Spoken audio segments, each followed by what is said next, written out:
Today we're going to look at a website called Sketchboard, and the website address is sketchboard.io.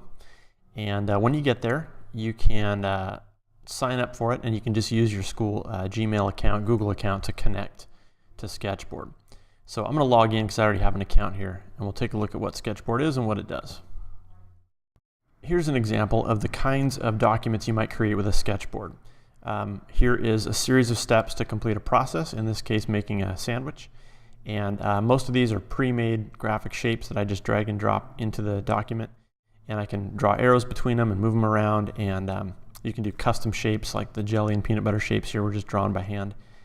And there's a whole bunch of pre-made graphics you can add to your steps here. It can be used for showing steps like I have here. It can be used for mind mapping and organizational tools for planning out research projects and things like that. It can be used as a brainstorming tool with a team, or anytime you want to display organized information that you want to show people.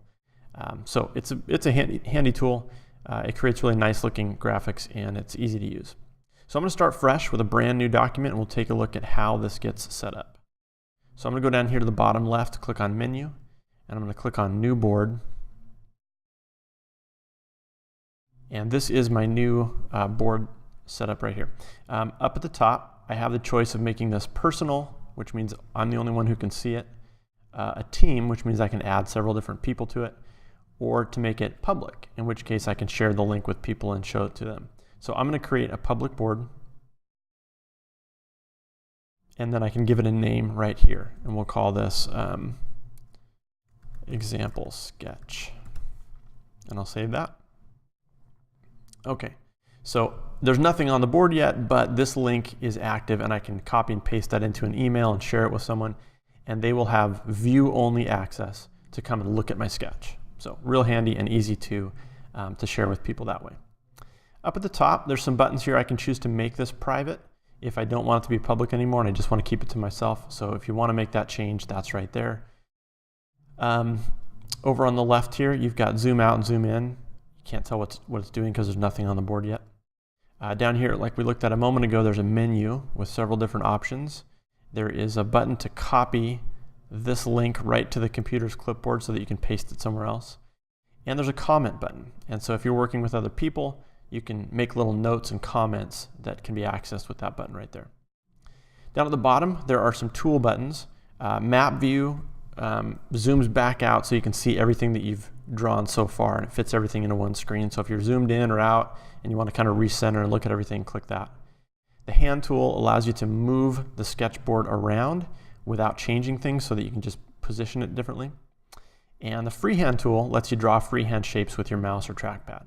The two arrow buttons here are undo and redo. And then over on the right, if you put your mouse over this little triangle, it pops out, and you've got lots of different things that you can drop in.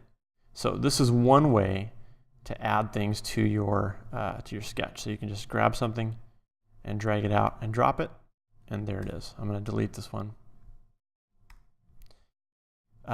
Note also that there are other tabs here, and so you have software, you have mind map, so here's some that might relate better to students who want to use it that way. Roadmap, general, and images, which I think you have to pay for the ability to add like JPEGs and stuff to this, but if you buy the upgraded version, you can drag and drop graphic images and pictures and things onto your sketchboard. Under extras, you've got a lot more symbols that don't come up right away, and as you scroll, you'll see that there's quite a few here actually, but you have to keep scrolling to get more of them. But lots of handy little symbols to use. Okay. You can also access those little graphics just by clicking anywhere. So if I click with 2 clicks, I get this menu, and this menu I can scroll down and it has all that stuff in it too. So you don't always have to go to the menu on the side. You can search. These are tagged with tags, so you can use search terms to find what you're looking for that way. Find a shape here, and that will let you get started. You can also just hit the space bar, and that brings up this also wherever you are. So as a starting point, I might start by adding a note. And a note is just a little sticky note looking graphic that has some room for text in the middle. So I'm going to click that. And here's how the text editor works. I'm going to delete what's there right now, and I'm going to type in, this is my note. I'm going to hit return, details, details. Okay. If I highlight the first part of the text there, and I click H1, you see it gets a little pound symbol and it turns blue. That's not how it's going to look when you click away. That's just telling you this is tagged as a heading. When I click outside, you can see what happens there. That text becomes quite large. So I'm going to click on this. In the bottom right, there's a little dashed line here that I can drag to resize the note, and then everything fits okay. When I go back into it and double click, now I'm back in the editing mode and I can change this. So maybe I don't want that tag there. Maybe I just want to make this heading 2. So that's a little bit smaller. And maybe I want to make this second details bold. I can click that. I can make this one italicized with that. And so these are little symbols that do those tagging. And so these little symbols, the 2 hashtags, the underscore, the 2 asterisks on either side, those are the little characters that format the text. And you don't see it until you click away. And then it looks like this. Okay. You can click in the middle and you can move any object wherever you want it on the page. Like I did a moment ago, you can resize it with the corner graphic there. When you click on it, you also get these circles that appear on the edges. And these, if you click and drag, draw arrows. And they're kind of fun. They curve around with whatever you're pointing at. And you can connect them to other elements. So I can drop one right there, and I can add a box. And if I click away, see how that's connected? I can choose to disconnect this and connect it up at the top if I want. And when I click on that arrow, I can reshape it however I want to. I can add more points and curves to it. So that's just kind of how that works. Okay, so let me delete those. All right, right there, that's the super basic version. You could take that and run with it. What I'd like to do real quick is to demonstrate how I set up that peanut butter and jelly example, just so you get a sense of what the process might look like. So I'll take my note, which is my first step, and my heading is going to say materials. And then here, without any formatting, I'm just going to type in the things that you need to make a peanut butter and jelly sandwich. And so I'm going to put in a knife, 2 slices of bread, peanut butter, and jelly. Okay, so those are my materials. I'll start right there. And then right here, I'm going to click and add some text for the instructions for step 1.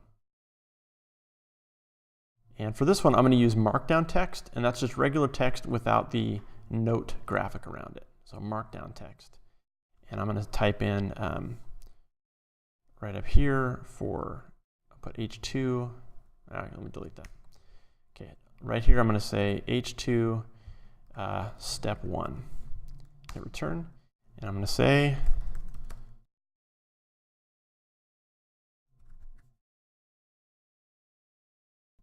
okay, so there's step 1. Spread the peanut butter and jelly on the 2 slices of bread. I don't want to have to reformat all that because I'm going to keep the format the same. When I click on this, I have a button here that says duplicate. I'm going to duplicate that. I'm going to drag this over here. And I'm going to type in step 2.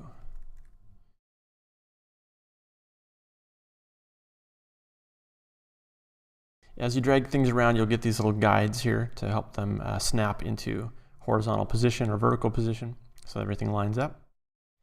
And we'll do another duplication here.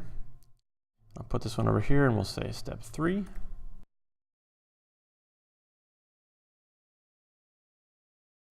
Okay, so there's my 3 steps. Now for the graphics, I'm just going to do a little improvisation and find a graphic that kind of looks like a slice of bread just to illustrate the point. So I'll double click down here.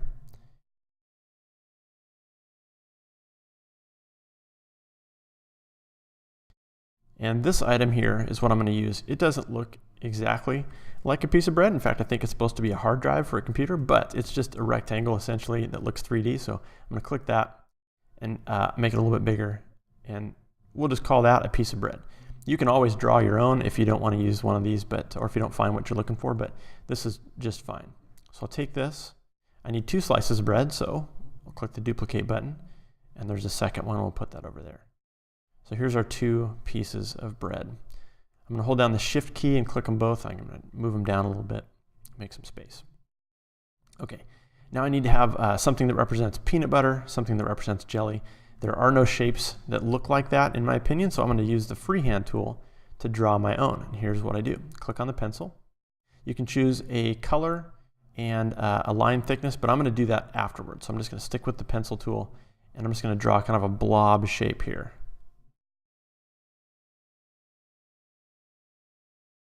Okay, that will be the peanut butter and the jelly. So to get out of the pencil mode, I'm going to click on the pencil again. And now when I click on this, I can choose to change the background to, for peanut butter, we'll do something like this. And there's also a border color, which is the outside edge there. I'm going to leave that alone. And then what I'll do is I'll duplicate that. And on this one, we'll change the color to, undo that with the undo button. I want to go to background, and I want to pick a red color like that. So that'll be our jelly. Okay, now it's not immediately clear that that's what those are, so I need to put some text on that to explain that. So what I'll do here is I'll just double click, and I'll do markdown text, and I'll type in peanut butter. And what I'll do is highlight that. We'll say that's H2, and I'll click away. And I'm going to actually change the text color. Right here, text. I'm going to change that to white. And then I'll drag this on top of the peanut butter right there. Okay, and then we'll just duplicate that, put it over here, and we'll type in jelly.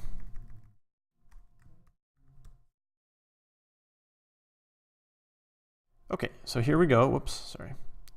So I'm going to select all of this and move these above the bread here. And we'll move this one kind of over here, and this one kind of over here. All right, so now what I'm going to do is take the shape, click on this little circle here, and let's move these guys down a little bit. Notice how the arrows stay connected when you connect those guys. So again, I'll click on the shape here, click that little circle, pull down an arrow, and attach it right there. Okay, and so you can then move things around as you see fit. If you want them to be a little bit closer together, that's fine. But there's step 1. Peanut butter and jelly gets spread on the bread. Okay, step 2, we're going to flip the bread. So here's what I'm going to do for step 2. I'm going to click both of these guys, and we're going to duplicate the pear and drag that over to the right. And looks like I'm going to need a little bit more room here, so I'll drag these guys over.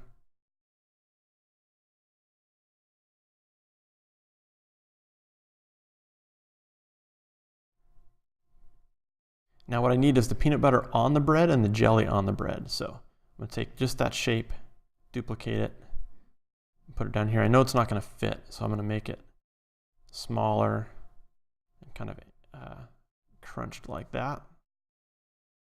And maybe a little bit smaller, a little bit wider. There we go. I'll do the same thing with the jelly.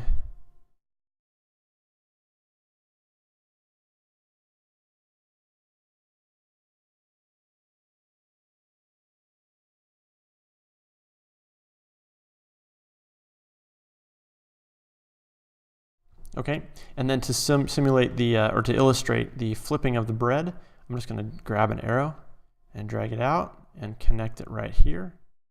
And I get a nice little curve on there, just like that. Okay, and then to make the finished sandwich, what I did was I'll take these again and duplicate the pear and drag these over here. But this time I'm going to take one, I'm just going to put it on top and just make it a little bit higher so it looks like it's kind of stacked. And then what I'll do is I'll take this and duplicate the jelly again, and I'm going to make it really scrunched like that. And same thing with the peanut butter. And scrunch it down like that. And we'll put the peanut butter right there. And we'll put the jelly right there. And that kind of looks like the finished sandwich there. Okay, and that's the basic idea. So again, you've got lots of graphics that you can choose. All through here, you can go to extras and just keep scrolling down. Lots of things you can drop out. In fact, what I'll do right now is I'll just grab a couple of arrows like so. And we'll drop these in between each step. And I'll fill that background color. Duplicate that and put one over here. And there's our process. So step 1, step 2, and step 3. And again, you can move things around and make sure that everything looks nice and organized however you see fit. Okay, now that I've finished, if I want to save this, I'm going to go to my menu and I'm going to choose Download, Download Board as PNG. And it's going to say only private boards can be exported. So if you want to download the PNG, you have to convert it to a private board and then download the graphic, and then you can make it public again if you want to. If you just need to share the link with someone, it needs to be public, and then you just copy this and paste it. To control that privacy setting, you can click Make Private, and when you do that, it's now private, but it's by default, I think, shared with any team members that you've created there. And so now that it is private, if I click on the name, I get these buttons here to change it. I can have it a team sketchboard or a personal sketchboard, so it's just visible to me, or I can make it public again. And that's how you get it out to the public view. So when it's public, again, you can just click on the link, copy it, paste it anywhere, and then anybody can come and see your sketch. They can't make changes to it. They'll just be able to take a look at it. So that's how that works. All right, I hope you and your students find that useful.